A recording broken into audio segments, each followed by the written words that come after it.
এতিয়া বৰ্তমান সপ্তবিংশ অসম আৰক্ষী বাহিনীৰ পৰা আহি আছোঁ আৰু লগতে আমাৰ দৰঙৰ ডিষ্ট্ৰিক্টৰ জোৱান আছে। আমি আটাইকেইজনে বৰ্তমান এতিয়া আহি আছোঁ ক'ত 7 ABPN চৰাইখোলাত। আমি PC কোচৰ কাৰণে আহি আছোঁ। PC কোচৰ বেছ হৈছে 65 বেছ।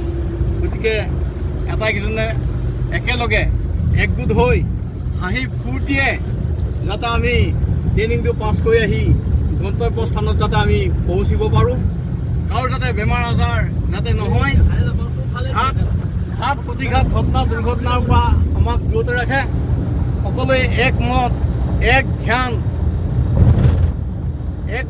ধ্যান কৰি আমি ট্ৰেইনিংটো পাছ কৰি আহিব পাৰোঁ। কাৰো এজন ব্যক্তি যাতে বেমাৰ আজাৰ অসুখ বিসুখ যাতে নহয়, বিপদ আপদ ঘটনা দুৰ্ঘটনাৰ পৰা দূৰতে ৰাখে। সেইকাৰণে আমি ভগৱানক স্মৰণ কৰি আমি আটাইকেইজন আমি আহিছোঁ। গতিকে এতিয়া আমি বৰ্তমান পাঠশালা আমি পাছ কৰিছোঁ।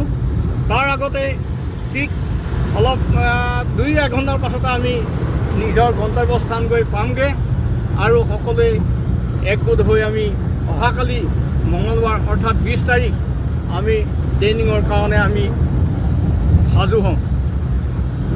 এয়া আমি বৰ্তমান উইংকাৰত আহি আছোঁ, উইংকাৰ ভাড়া কৰি আহি আছোঁ। আমি আটাইকেইজনী আমি ইয়াতে আছোঁ বৰ্তমান। এইজন হৈছে আমাৰ বমন মেজৰ আৰু এইজন আমাৰ হৈছে যোগেশ্বৰ ডেকা আৰু আছে আমাৰ হাবিলদাৰ সত্যৰাম শইকীয়া আৰু বাপন ডেকা চেত্ৰী আৰু আছে আমাৰ এক ফুলি থকা অৰবিন্দ গুপ্তা ছাৰ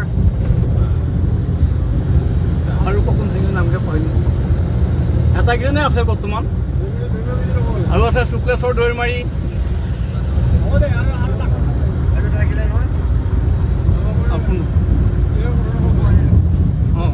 আৰু এজন আমাৰ কাষতো লাগি আছে, অৰ্থাৎ নামটোৱে পাহৰি যাওঁ। পাহৰিবই এতিয়া ট্ৰেইনিং চেণ্টাৰত আহিছোঁতো, হয়তো মানে ভুলবনি হ'ব পাৰে। সেইটো আছে আমাৰ হাবিলদাৰ মেজৰ ফিউজ আলী। গতিকে আমি আটাইকেইজনে একগোট হৈ একেটা লংঘতে আমি ভাত খোৱা আৰম্ভ কৰিম আৰু একে এটা ব্ৰেকত আমি থকাৰ ব্যৱস্থা কৰিম। হাঁহি ফূৰ্তি ৰং ৰহস্যৰ মাজতে আমি ট্ৰেইনিং কৰি গন্তব্যস্থান আহি পামহি আৰু তাৰ পাছত কোন ক'ত যায় হয়তো আমি লগ নাপাবও পাৰোঁ।